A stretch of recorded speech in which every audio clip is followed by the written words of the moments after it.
Welcome back to another episode of Cape Ann Today with our favorite Gloucester Times reporters, Stephen Hagan, who covers Rockport, Essex, and Manchester, and Ethan Forman, who covers Gloucester. Hi, you guys. Hi, Heather. Hey, Good to see you. Nice to see you. So, Stephen, Yes, I ma'am. know I live in Rockport. There's a town meeting next week, and I don't know why it's happening. Can you give me all the details there? I'm still putting the pieces of the puzzle together, but apparently it's all about planning articles. It's a special town meeting. There will be the articles are, from what I gather, they're being updated because of what's been said, archaic language, it's just to modernize them. For example, there's one article that it pertains in part to how radio frequencies in communication were used 20, 30 years ago, but that really isn't done anymore. So that's being updated. So is this something that the Board of Selectmen, like looking at the town charter or something, addressed? They recognize that these articles were out of date, and they identified the need to. That's a part of the effort. It's actually pretty. There are, I think, 15 articles, and I think almost all of them pertain to planning measures. So So what do you think the people of Rockport should know about this meeting? Like, why would we want to attend? I think they should pick up the Monday edition of the Gloucester Daily Times and read all about it, because we're going to have my article. Thank you very much. And we're also going to have, I believe we're going to run a letter from the planning board chairman, Jason Shaw, that pertains to the meeting in general. And I'm not sure quite how that will work, either as a letter to the editor or possibly a column. But there'll be definitely coverage starting on Monday regarding that. Right. And of course, I'll be covering the meeting itself on Wednesday. So the meeting is a Wednesday evening? Yes, I believe 6, but I could be wrong on that. Okay, all right. Just so we know it's an evening meeting. Yes, ma'am. Okay, and there is a lovely story about a hay barn. And actually, it was pretty cool. I'm sorry, you're saying?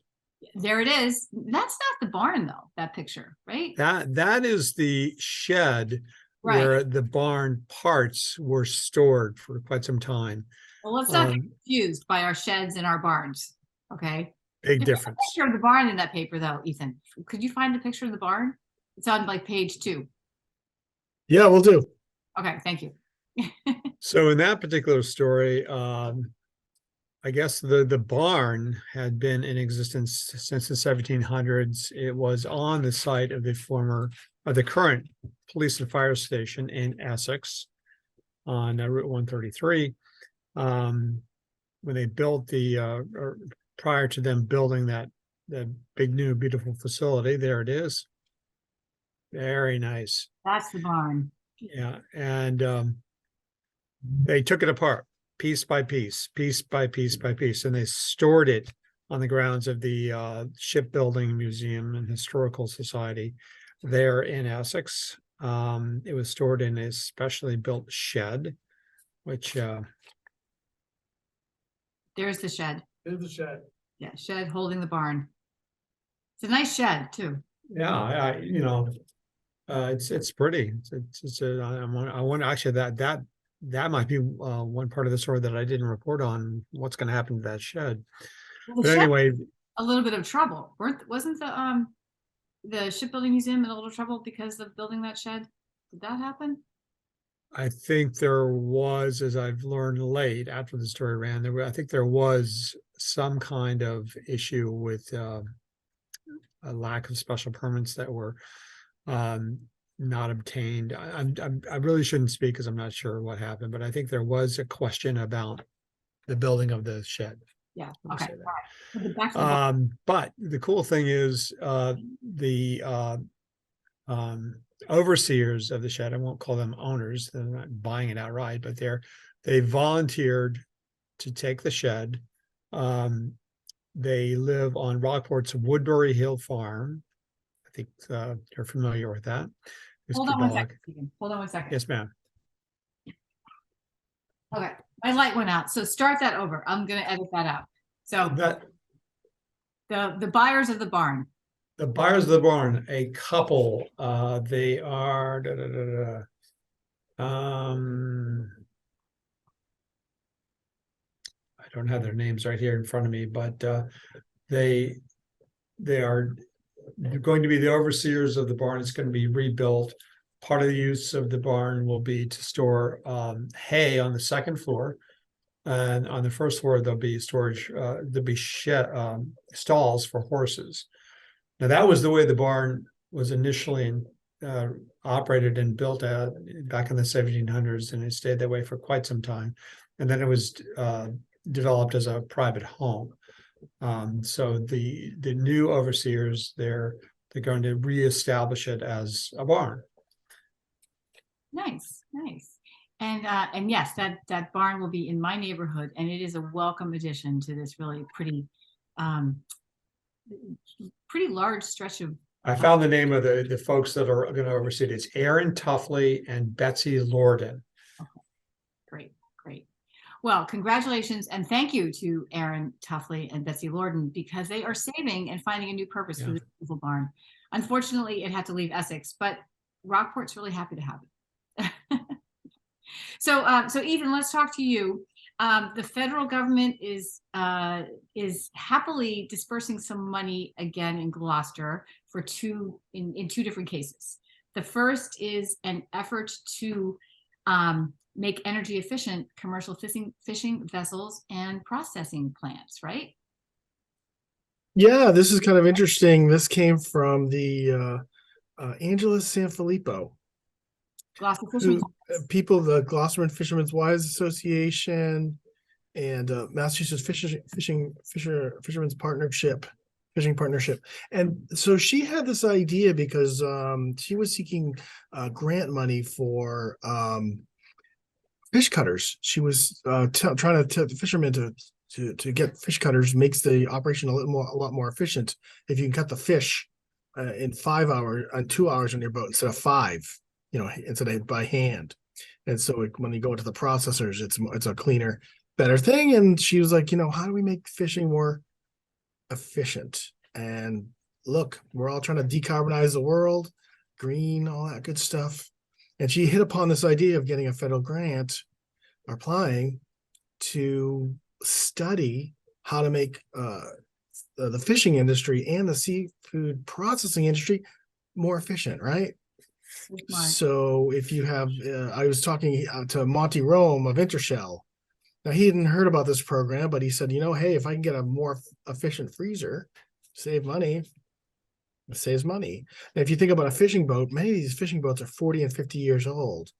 Fishermen don't have the money. It's like $2 million to buy a new fishing boat. And so they're working with old equipment. All these older diesel engines are very fuel inefficient.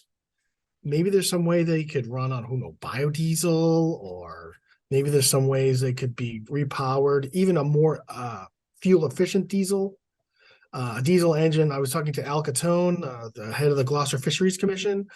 So you have a more efficient engine that knows it's computerized, and it knows if it's under a heavy load, that it sort of backs off. So so that, I think it's a win. It's $2 million thanks to Senator Markey and Senator Warren. It was in the that $1.7 billion omnibus package. Yes, at the end, everyone's screaming about that. Yeah, that money came. That's where the money came from. Yeah, nice. I mean, it's such a sort of duh moment when you think about it. And I know a lot of people have been thinking about making the fishing industry more energy efficient, but we still haven't, and it's such a huge, all those engines going out there into the ocean. It seems like if we're electrifying vehicles and school buses and, postal trucks, that should be the next step, right? Yeah, it's dragging the fishing industry into the 21st century. Right. And it sounds like they're not unwilling. I mean, if the Gloucester Fishermen's Wives are leading this charge, I think they're happy to do it, right? Yeah, Angela's ahead of the curve as usual. Yeah, exactly. So also, there were 2 new boats. I shouldn't say boats. A launch and a patrol boat, right? Purchased in by the city of Gloucester, right? Well, this is the way this works. In December 2021, the city council approved $410,000 for a new patrol boat. And that was the city footing the entire cost. So what happens is TJ Cimitaro, the harbor master, sought a grant and port security grant after the fact and got about $286,000. And the patrol boat costs less, about $386,000, something in the change. So what happens is he says, hey, we need a second launch. Because if you saw what happened with the Gloucesterman over the summer, it broke down, and for 2 weeks they didn't have a launch. People were stuck on their boats. People were sailing up the Gloucester, they were stuck on their boats. So he was able to repower that launch, but he said, you know what, we need two. So that's what happened. So what happens, the city council, they had to up the loan order to $600,000, but that's before reimbursement, and that's what covers the whole cost of everything. They'll get the federal reimbursement, they'll pay for everything, then they'll get the federal reimbursement. So it's not $600,000 for everything. It's actually less than $300,000 for new launch and a new patrol boat. And I think it was the launch came from a Oh yeah, that's another interesting story. So TJ was saying during the meeting that I guess other people's misfortune is Gloucester's fortune, right? Well, unfortunately, a yacht club in Fort Myers, Florida suffered damage. And they had been ordering this launch from a boat builder in Maine. That's a Duffy, 26-foot Duffy. So, and then suddenly, because they were affected by the hurricane, they could no longer. Yeah, exactly. So the launch was being built. Otherwise, it's like 3 years to get a new launch. Yeah, wow. So that was really serendipitous. And just for those of us who are not boaters, these launches are used as how do you get to your boat? Yeah. So when you come into Gloucester Harbor, you need to figure out how to get to the land, right? Yeah, and not only transient boaters or recreational boaters who come from elsewhere. You know, if you're at Southeast Harbor, you know, you got to get out to your boat. Right, right. Good. Well, anyone want to talk about what they're working on for next week? I'm working on the high school got a 10-year accreditation from NEASC and a lot of commendations. So I'm actually going to be heading off to see the principal in a few minutes. Okay, I'll let you go. Stephen, what do you got next week? Well, I don't know if this pertains to this podcast, but I'm working on a story for Cape Ann magazine. It's about a couple of artists, at the very least, two artists, father and son, Chris Williams and his son. I can't remember his name, but they produce sculptures out of metal. And some of their I mean, I'm not a big artist, a big lover of art, but I've seen on the website the pieces Chris Williams has done. He's got one that greets people coming to the South Boston Convention Center. He's got one at a private home on the shore. It's a mermaid and a dolphin, and they're beautiful. And in any event, Chris has been working for years and years producing these things. He's encouraged his son to join. It's called TIG welding, TIG welding. It's something that we have to force this inert gas. You have to. He says it's kind of complicated. You have to hold this torch with one hand. You've got to hold the metal that you're going to form with your other hand, and you've got to activate the torch with a foot pump. So it's like a ballet of creating pieces he does.